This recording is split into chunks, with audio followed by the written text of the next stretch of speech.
Let's get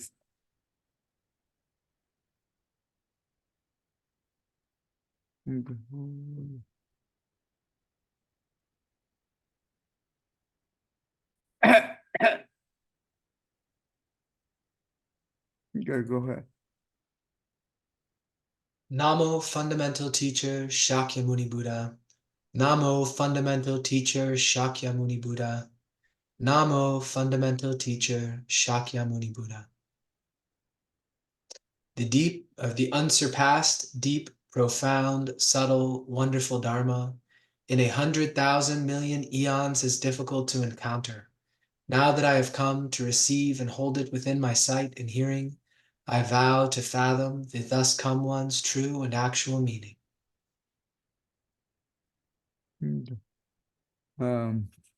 This Does Nguyen translate as I vow? huh? Does Nguyen translate as I vow? Nguyện, right? Nguyen, Mm-hmm. and the accent mark at the period at the bottom.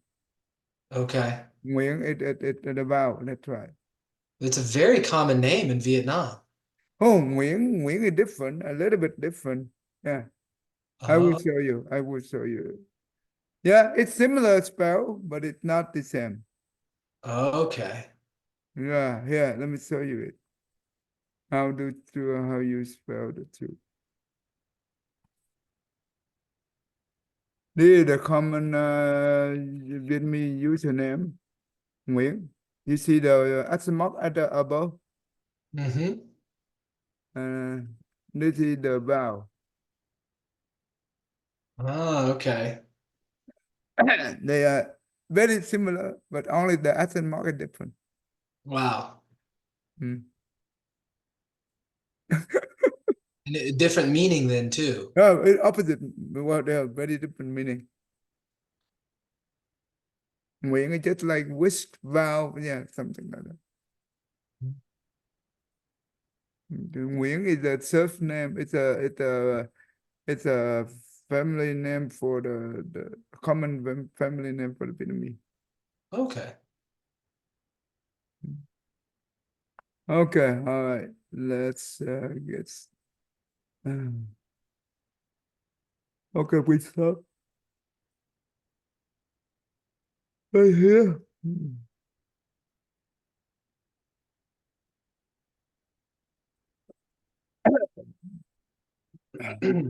Go ahead.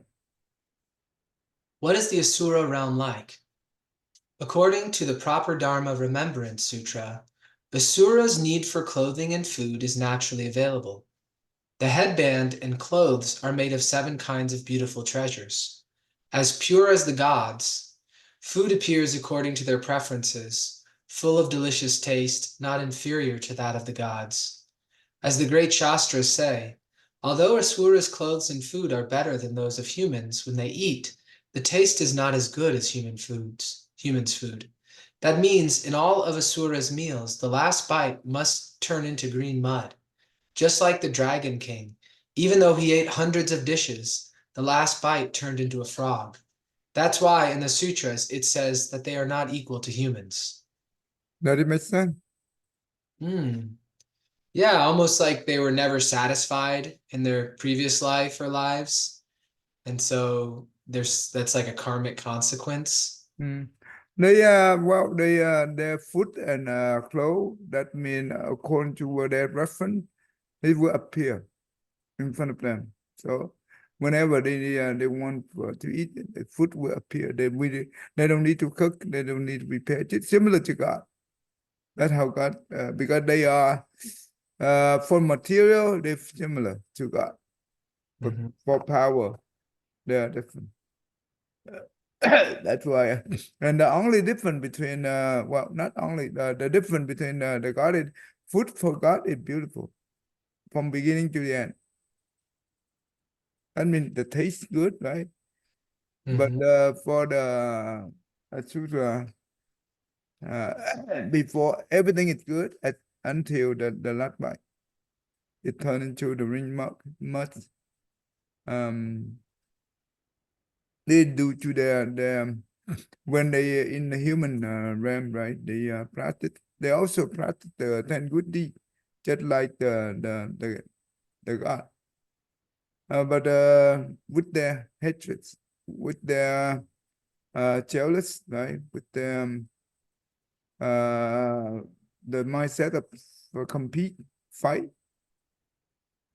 That mean that make them like that. Yes, they be able to do good deed, but the good deed are always based on they are very strong in the cell, right? Yeah, in the cell, the eye. Um, that's why everything that could trigger the anger, even though they could do a lot of good deeds. That's why in this human world, that's why we see in this human world a lot of religion, they encourage people to do good deeds. That's a good thing. But if we don't have the right mindset, the good deed will not have the ultimate good result, right? At the end. Mhm. But luckily we learn about Buddhism, especially from Mahayana Sutra. Um, when we try to do good deeds, we only think of other instead of ourselves. Instead of getting the marriage, getting the blessing due to the good deed that we do. No, we don't. We should not have that mindset. We just try our best and do it without thinking about the retribution or the result. So that like remember the three absent as essential three essential absent when we Mm. do the giving, right?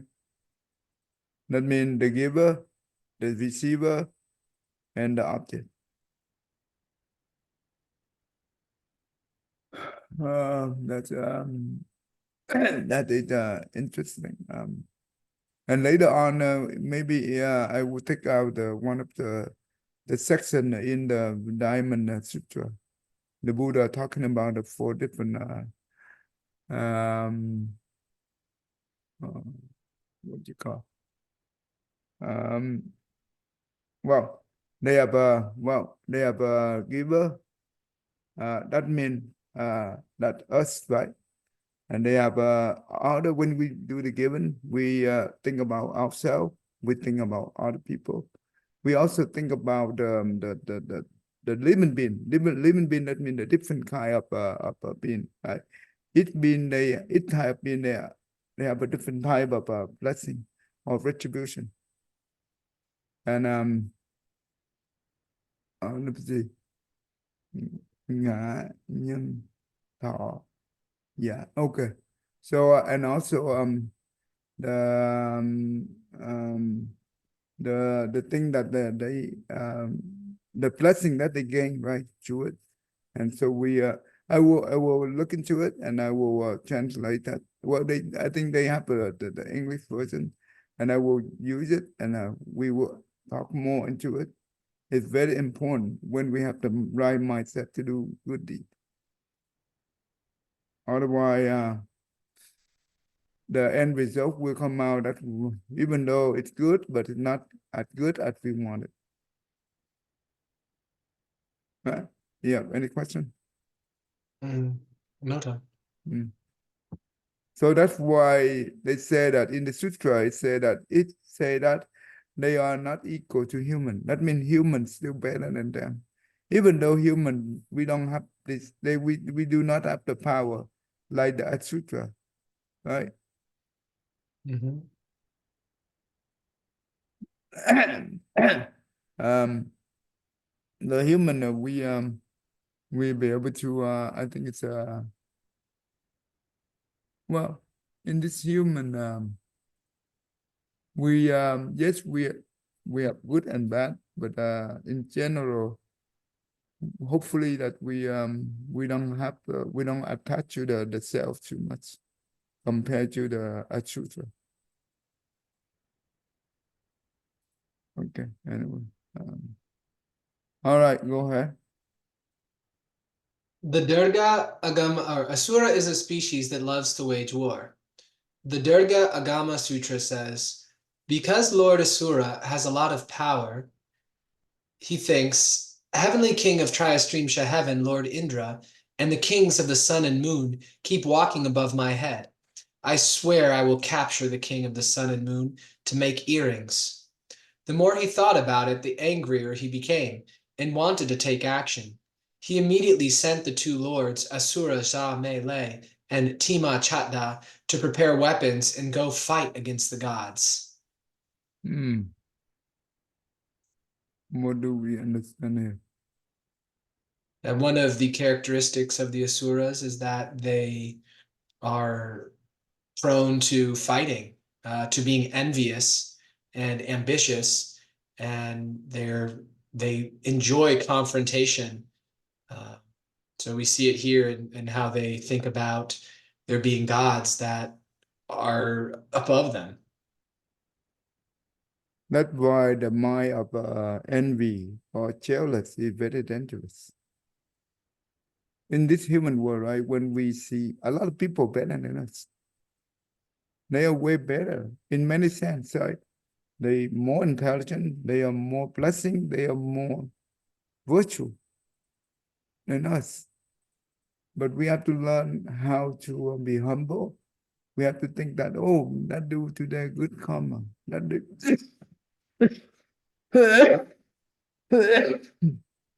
That they okay, hold on.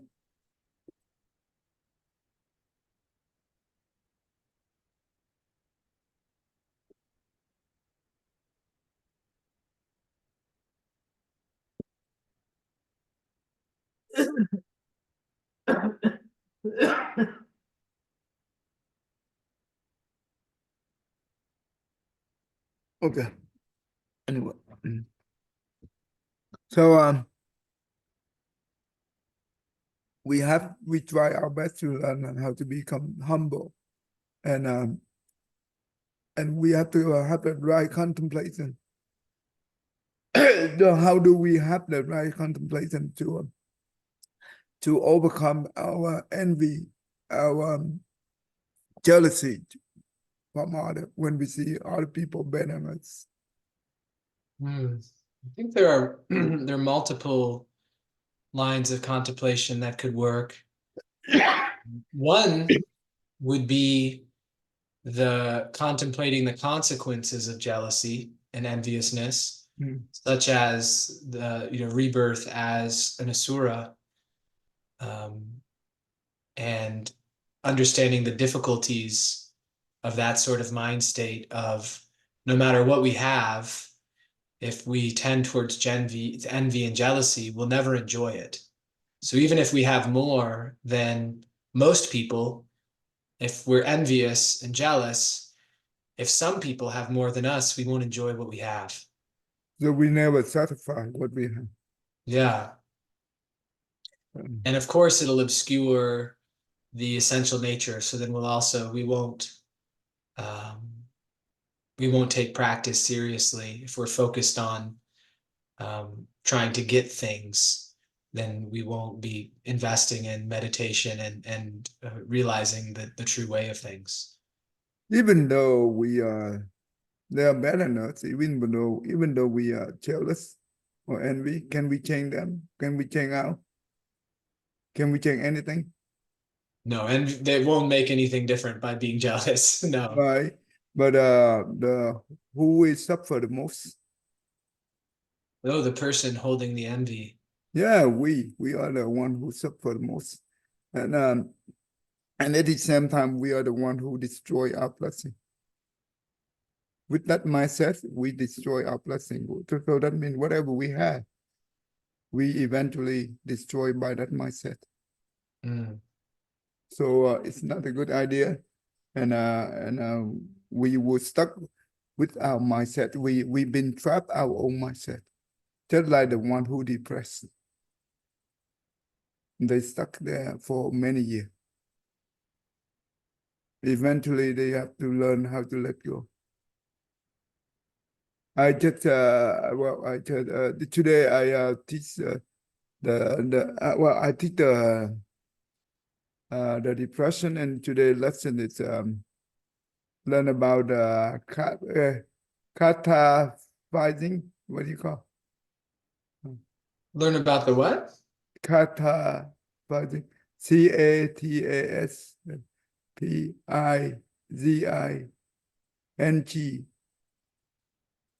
Oh, CATAS. Oh, catastrophizing or yeah, catastrophization. Making everything catastrophizing. seem like a terrible uh, That means things catastrophe. not yet happened, but we are nervous. We are make ourselves scared and panic. Mhm. And I let I let them watch the video. They girl, she been depressed for many years. She when in from third grade, when her sister left her, and she lived alone, and and also in the eighth grade, even though she very good in school, but she been depressed, and eventually in the freshman year, her rate go down very quickly, and she doesn't care, and also that her parents put her in go to the therapy, but it won't help because she said that she didn't care about the treatment. Mm. She also cut herself, harm herself by cutting. That's how she coping her problem. Yeah. Um, and when in the uh, one time there was the person that one night that person anonymous that he called the police because her she afraid that she killed herself Mm. uh, with the suicidal thought, right? That's why she been end up in the hospital and spend a night with the doctor and the counselor, Mm. and still doesn't work. And one summer camp, um, the parent decide to make her join the leadership program for the camping. They call it camping. The leadership program. And Mhm. she very angry, but she have no choice. But she have to go anyway. And in the wider wilderness, right? That Mhm. means you have to walk and hiking with other for many days, and they are very open to talk to her and very friendly to try to connect to her in the positive way and help her to open. Uh, and you know what? And a few days later, they decide that there were 8 kids, uh, um, 5 girl and 3 boy, and one female and one male. Uh, um, and they decide that every night there are two people volunteer to tell their personal story, and she decided to the one to go last because she did not want to tell her own story. But when her turn in, right, she finally she make decision that she will tell them everything. After she told them everything, um, and because she trusts them for many days, she will be able to have trust in them and open to them. And she told them everything. And from there, after that, they become even closer and closer, just like a family. And after that, she be able to get better and better. And uh, later on, she joined the helper program. That means the natural helpers program, something. Mhm. Um, and so you know what? She decided to use the interim to tell her story, help other people to get better. And she did. Every day she got a lot of feedback from the good feedback from her classmate as well as other 3,000 followers in her Instagram. And that's why give her the motivation and inspiration that she know that her kind word have the positive impact on us. This is important. The reason she get better is because the environment that she in the camping, they pray for her, very positive. And that's how she be able to open her womb, right? And just like before she the one who carried the emotional burden on her shoulder, just like 1,000 pounds, very heavy. But once she told them everything, that means she be able to lift that emotional burden and put it on the floor. That you know how much she be able to release from that suffering. Since then, she be able to free from the depression. And due to that, and she also have the good connection with these people here at the family type. And since then, she be able to have she know what she do, right? She have the direction and know what to do. And she be able to join the group, what they call the natural helper program. And she be able to use her own story to have the direct positive impact on others. It's beautiful. So that's why to overcome the envy, to overcome the jealousy, it's not easy. If we don't have the right the thing to contemplate, the proper teaching to contemplate, we cannot be able to change our mindset. Not easy. Even though we claim ourselves as a Buddhism, and we've been learned the Buddhist teaching for many years, it's still not be able to use it and contemplate it to get out, to overcome this kind of problem. It's still not easy. Don't you think? Yeah. So that that's why when I learned the Mahayana teaching, especially for the bodhicitta, that those kind of teaching is very beautiful. And whenever I think about those things, I'll be able to have the right contemplation for others before I think myself. And that's how we be able to overcome any obstacle that in our way. I use the contemplation a lot, regularly. Whenever I encounter any kind of negative, I use those to overcome it, to turn the negative into positive. And that's how you let go. If we cannot turn, we cannot let go. So get out this mindset is not easy. But once you'll be able to do it, we are the one who free from this problem. No one can help us, only ourselves. But at least if you have the right tool, the tool can help you. The tool here is the teaching. Yeah.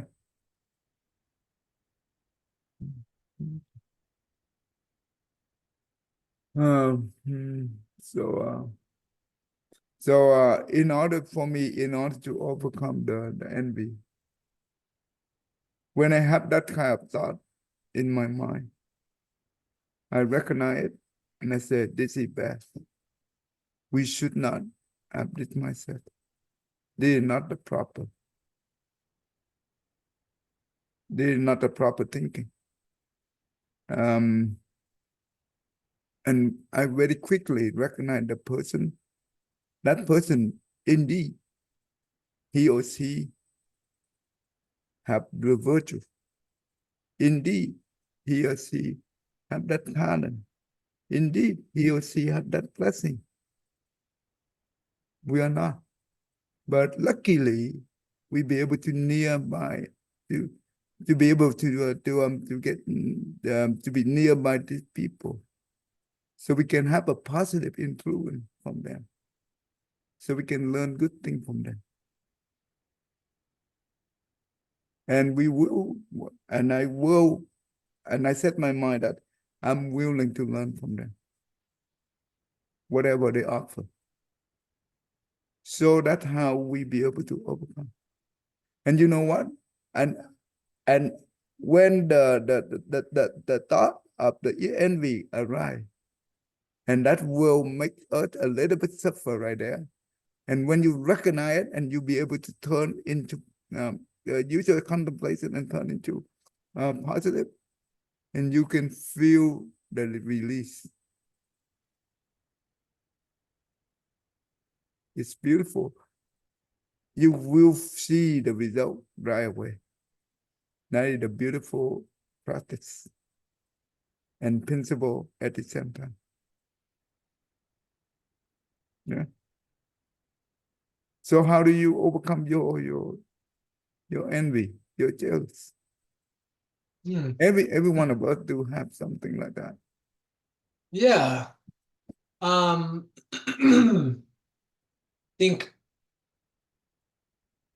contemplation is a really great way. The other thing I found useful in combination with contemplation, because I think to the contemplation part, one, getting interested about the mechanics of it, like what exactly is it that's hooking me, like really understanding, because sometimes there can just be a sense of like okay, someone in my life seems to have more ease at getting money than I do, right? Maybe that's the sense, but then it's usually not about just that. If I look into it more deeply, it's about what does it mean about me? It's usually something like, so I'm not enough of something. And that's the part that really hurts, is it's not that the other person has something. It's the sense that like I'm somehow not living up to expectations. And seeing that clearly makes it a little bit easier to let go of. Like before I see it clearly, it's kind of hard to let it go, because then once I see it clearly, it's really obvious that, well, there's different circumstances. And, you know, in my circumstance, am I doing everything that I can do? Am I applying myself fully? Am I, you know, and then I can kind of feel like, okay, yeah, I am where I am for reasons. There's causes for that, and I can be okay with that. And they are where they are for reasons. There's causes for that. And then that's just how it is. And then if I also just let myself disengage and stop thinking, just to let the mind calm down. Sometimes I'll start by laying down first, and then may transition to sitting up, and just not even then attending to the problem too either, or attending to the feeling, just first just letting the mind calm down. And sometimes after that, it just doesn't even look like a problem anymore. It's usually like a certain mind state where it'll get triggered. So I may need to do a little bit of thinking initially to like get to the point where I can let go enough to then like work on letting the mind state shift. Is that a good idea when those thoughts arise and we ignore? Well, I'm not saying ignoring.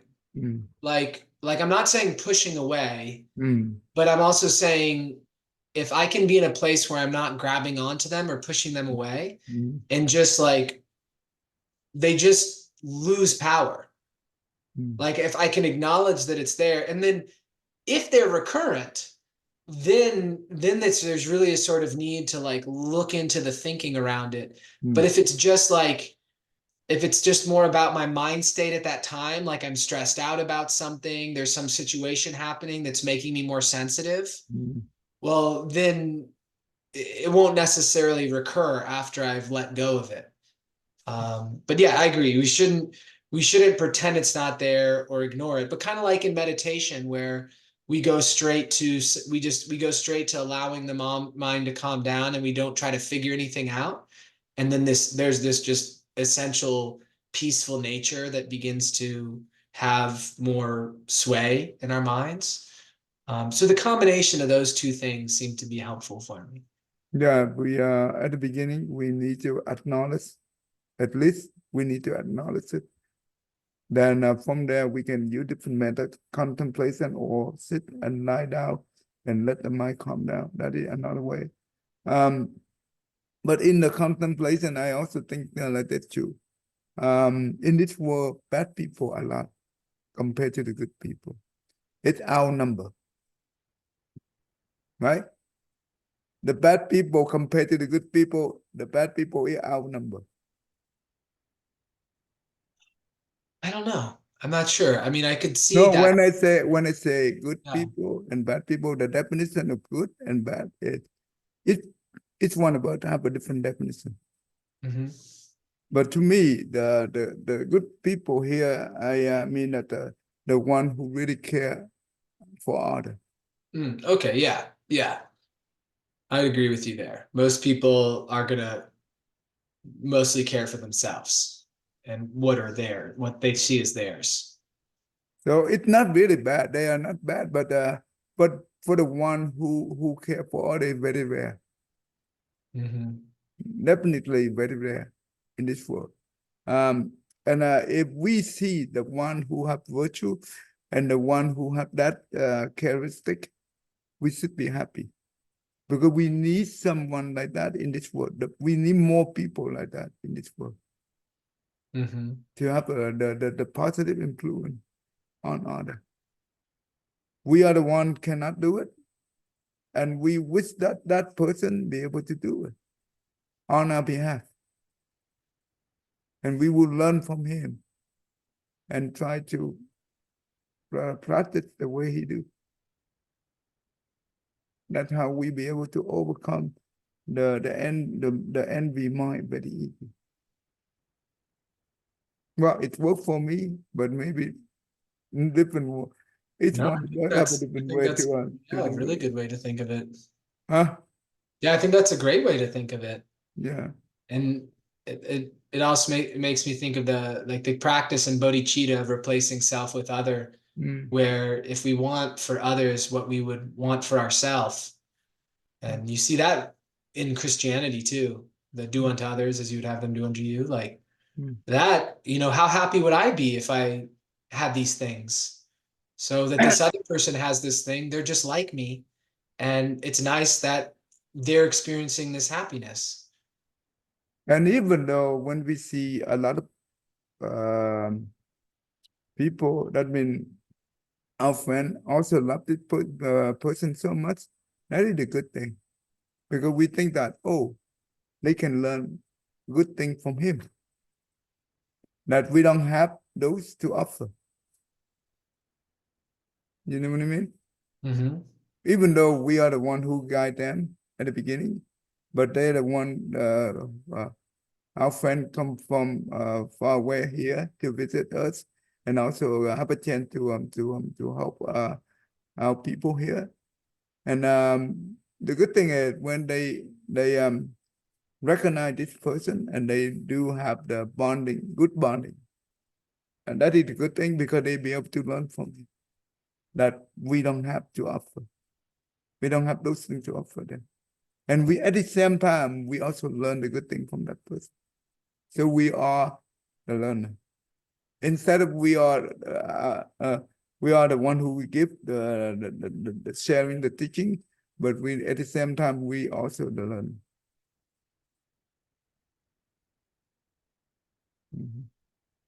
So yep, that's how we be able to deal with those things, and that make us virtual. Virtue is very tough to create. It's not easy. Okay, all right.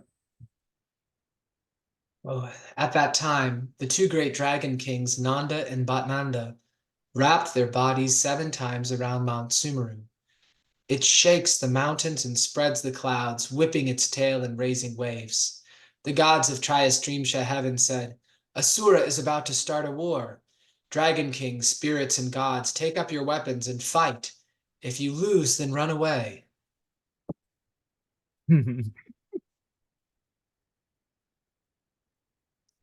The 4 heavenly kings prepared for battle and alerted the Lord Indra. Lord Indra alerted to the self-mastery over others' transformations, heaven, and countless other gods. Emperor Indra ordered, if our army wins, use 5 ropes to tie Asura Timat Chida and send him to the Dharma hall of goodness. I want to see how he is. The Dharma hall of goodness, you know where that? No. This is in the second desire realm. That means they call in this realm right here. Okay. Ja, Chim, Sa. And this is where the Saka he speaking the Dharma to our God. Okay. That's why they call the Dharma hall. Well, what I found interesting in this part so far is alerting the gods in the realm of a transformation over, or the mastery over others' transformations, because that's like where Mara lives, right? And Right, those right. are also considered to be like demons. Mm-hmm. And that they ally with the gods in this setting is interesting. Or that Lord Chakra is the one alerting, and like, why wouldn't it be Mara that the one alerting, since he's in the higher heaven? So I wonder what your thoughts on that are. Interesting. That is a very good question. Well, I think the Asura is the Asura of enemy is the God inside the second heaven, right? That is inside the I don't know how to pronounce. Oh, the Triastrimsha. Yeah, try it's stream so and that's why he the one been target, right? Right?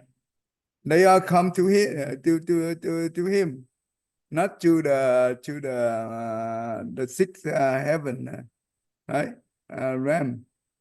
They're the one who come to him because they want to take over this King Rome, right? And to want to overthrow him.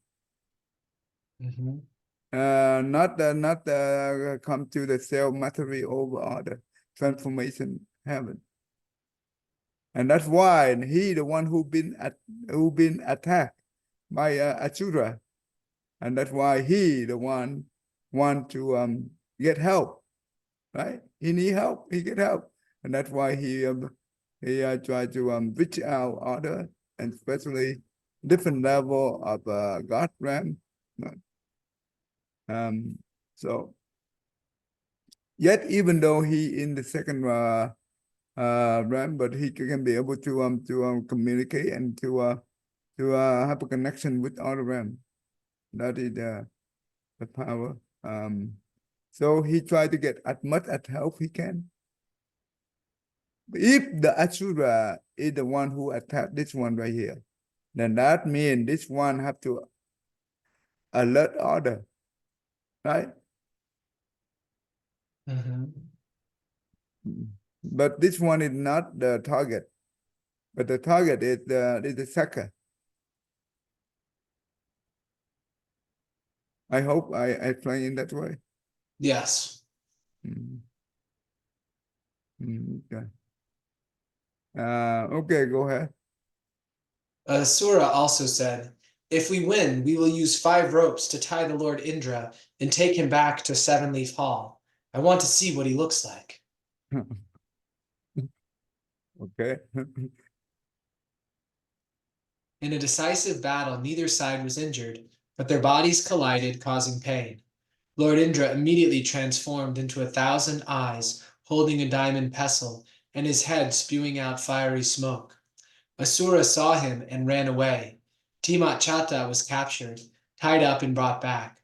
When he saw Lord Indra, he immediately scolded him. Lord Indra immediately replied, "I want to talk about morality with you. Why do I need to use rude words? You have broken the precepts and waged war with evil intentions. Even though you have practiced many acts of almsgiving, because of such arrogance, you have to accept this retribution." Hmm. Okay. So what do we understand here? So the gods in the Triastrimsha defeated the Asuras, and we see a little bit of Lord Indra's power with transforming into this 1,000-eyed form with the diamond pestle and spewing out the fiery smoke. And so nobody was injured in this, interestingly. They just experienced pain, which is probably rare for heavenly beings to experience pain. And he scared away most of the Asuras, and they captured one of the main ones, Timachata. And Timachata was upset about that, understandably, so he scolded Lord Indra. But Lord Indra then explained to him, "Hey, you might have done some good things previously, but attacking us wasn't good. This is breaking important, morality guidelines and precepts, and so you gotta accept your situation now." That means been catched, right? Mm-hmm. Hmm. Yeah, all right. Shastratur Bhava Viveka, a native of Western India, had vast knowledge and was very profound in the formless school. When the non-Buddhists heard about his reputation, they came to challenge him. He used the doctrine of emptiness to defeat them all. One time, the Shastratur met a famous pagan.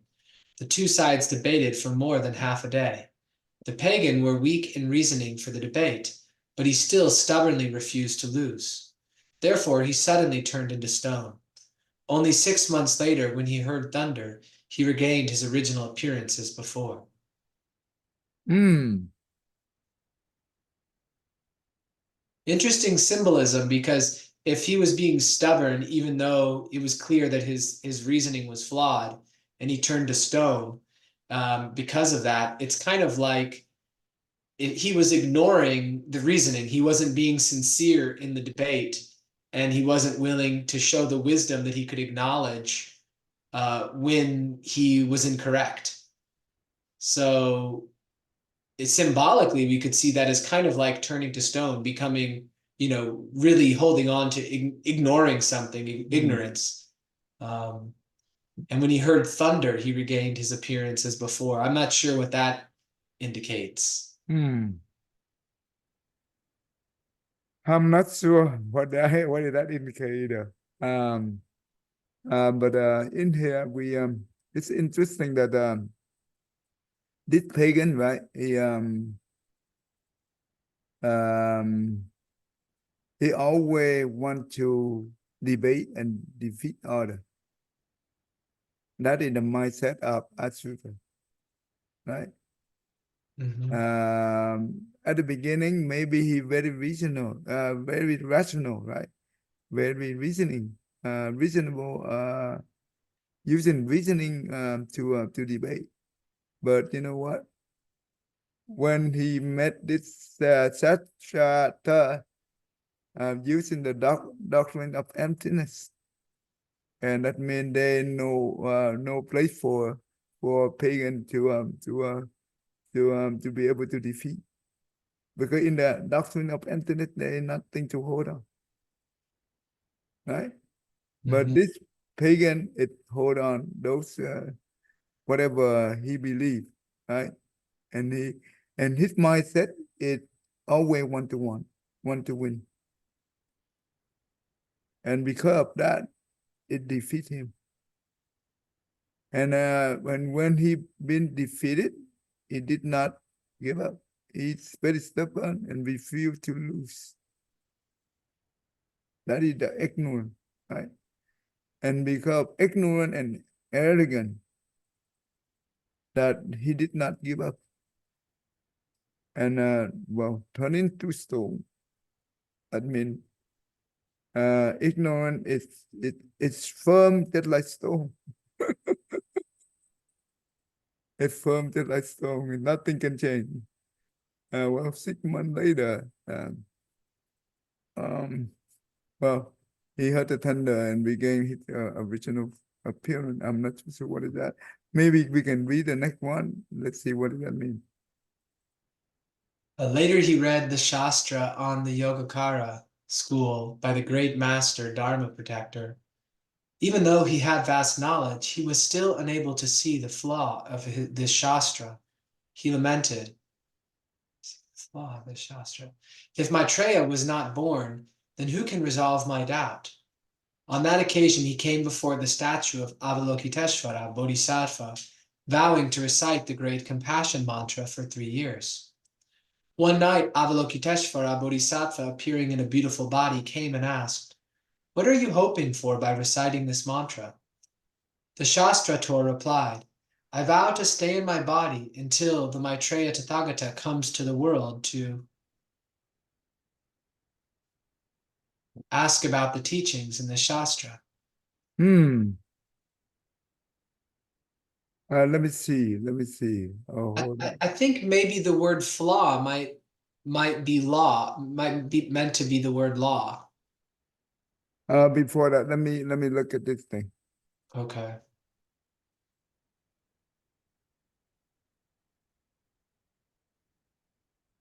I think this is the person connect with this person, right? Don't you think? Or I'm not too sure which one it connect to. Shastrator. I always thought Shastrator is the one who read the Shastra on the Yogacara school too. Okay, the same Satrata, right? I think so. Mm-hmm. Because lower down it says the Shastrator replied, "I vow to stay in my body." Oh, okay. Got it. Okay. All right. And what I don't understand is the part where it says, even though he had vast knowledge, he was still unable to see the flaw of this Shastra. Is that maybe meant to say law of the Shastra? No, the flaw, that means he want to fire. Oh, okay. No, I think he want to find any what do you call any mistake or any problem in this Satra, but he did not see anything. Okay, so he wanted to ask Maitreya about it to see if there was a flaw or not. I think so, because he tried to find out he this Satra up any problem, any flaw, right? Any flaw. Okay. Basically. That's what he said. Even though he had the vast knowledge, but he was still unable to see the flaw. Well, that is a good thing, right? Yeah. But but he's still not satisfied with the sattva on the yoga kara. That means consonants only school. And that's why he said that if Maitreya were not born, then who can resolve my doubt, right? So what do you understand from it?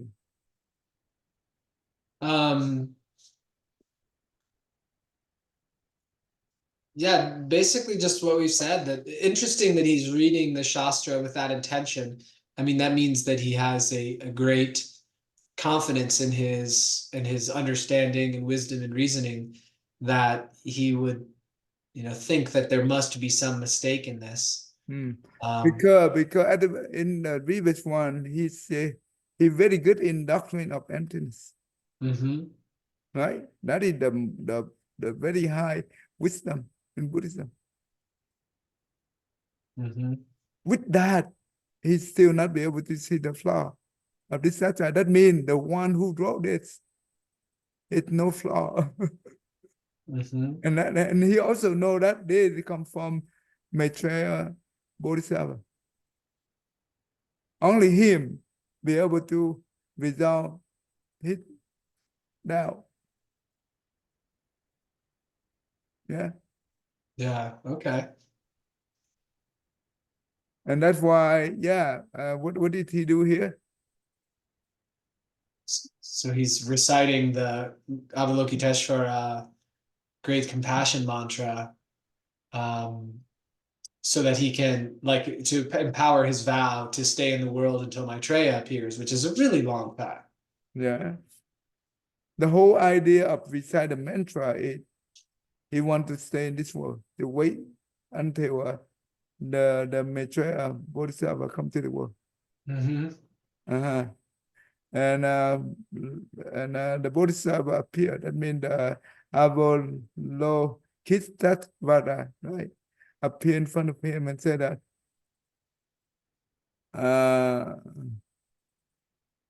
okay. Okay. Okay. Okay. Appear. And that, what are you hoping for, right? And they said that I vow to stay in my body until the Maitreya Tagatha, that means the Buddha, come to the world to ask about the teaching of in this sutra. That means he not fully understand this sutra. That means he still have doubt because his wisdom is not enough to be able to understand this sutra. Because he want to be able to fully understand, but he did not. That's why he have doubt, and that's why he want to resolve the doubt by make a vow to stay in this world, right? Until that. Okay, keep going. The Bodhisattva said, "The human body is fragile, the world is illusory. Why not cultivate virtuous conduct and pray to go to seat to heaven? Wouldn't it be quicker to meet the Bodhisattva?" He replied, "Maitreya is present in the inner court of the palace in the fourth heaven, but has not yet become Buddha. Therefore, I want to wait for him until he attains full enlightenment. In the human world, I have made up my mind. I cannot change it." What is the He's like not going to take guidance from Avalokiteshvara. Like, I feel like that definitely, if it's not arrogance, it certainly borders on arrogance. Yeah, that's right. To say, like, no, Avalokiteshvara, there's nothing you can say that would change my mind. Like, why is he even reciting Avalokiteshvara's mantra then? Well, If he wouldn't listen, hopefully the Bodhisattva come and advise him, right? but he won't even listen to the advice. Okay, maybe advice not good for him yet. Uh, and even the Bodhisattva said that why don't you go to make a vow to go to see the Bodhisattva in the Sita heaven? That's quicker. He said no, because the Bodhisattva is not yet become Buddha. That means he still have the mindset of leaning on the different form, right? Mhm. Bodhisattva and Buddha. That means he's still not yet have a full faith in this Bodhisattva. Yeah, it's very interesting because it seemed that he may not be seeing how he's clinging on to things. Yeah, that's right. Even though he very good at doctrine of emptiness, Mm-hmm. but maybe he did not practice the emptiness yet. Not Yeah, fully practice. not completely. Like something has escaped him as far as noticing his own choices. Mm, not interesting. Very interesting. Okay, okay. We one more time. We will stop here. Bodhisattva said, in that case, you should go to the southern city of Great Andatla, which belongs to the southern region of India. Not far away, there is a lava mountain, which is the residence of the Vajra spirit. After arriving, you should recite the Great Compassion Mantra in front of the lava mountain, and you will be satisfied.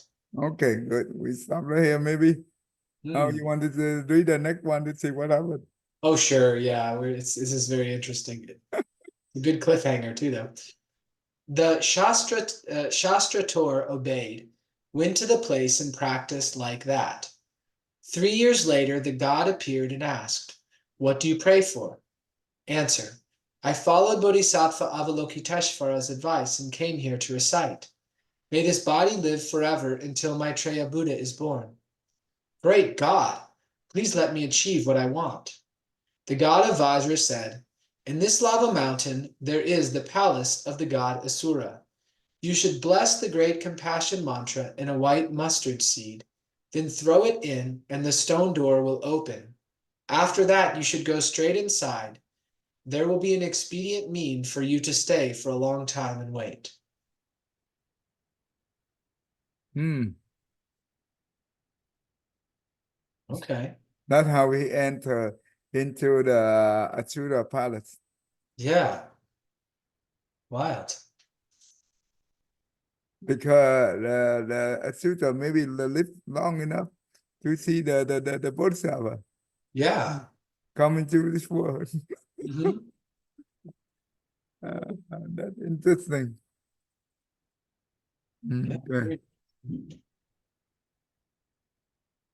Okay, now this last one we can stop right here. Okay. The Shastrator asked, in the cave separate from the world, how will I know when the Buddha is born? The god said, at that time I will let you know. The Shastrator Tan Bien did as he was told, faithfully recited the mantra in a mustard seed for 3 years, then threw it into the lava mountain. Suddenly he saw the cliff open and the radiant light shone inside. At that time, a large crowd gathered to watch and discussed and forgot to return. So what do we understand from this story then? The symbolism of the mustard seed is interesting. Like much later in the Bible, they talk about faith of the size of a mustard seed. Oh, Yeah, they say if you have but the faith the size of a mustard seed, you can move mountains. hmm. Isn't that wild? Because here's a story it's way earlier than the biblical stuff was written down. And Mm-hmm. here he's moving a mountain with faith in a mustard seed. So Hmm. I think a lot of Christianity stuff like came from Buddhism. Um, a lot of the good stuff. But so the mustard seed, I think, is symbolic of how, because it's very small, but a mustard tree is humongous. So it's sort of pointing at how our ideas of large and small are not ultimately true. So I think it's like something so small could then open this great mountain. So it's pointing at that deeper law. And it's clearly like from my life experience, it's incredible. Like how is someone going to live inside of a lava mountain for I forget how many years it's going to be till Maitreya shows up. Um, but I wouldn't completely I don't completely discard it. It's just that wow, this is way beyond my experience. Um, so it's a cool story. Hmm. So basically, also you bring up the mustard seed. Okay. So from this story, we see that his mind is very firm, right? Mm-hmm. Very firm. He very focused on one thing. Nothing can change him. Yeah. And his mindset, it only want to have the body to live until then, right? So the mindset it's a formless. We don't see, but it become very important, very essential, very strong. Can do whatever we want to do with the mind. With that mindset, we can do whatever we want to do. So, interesting, interesting. Yeah, that was a good one. Okay, let's stop right here. Let me mark. Oh, let me see. Is the one? Okay, it's the one. Let me highlight this. All right, let go back to. Okay.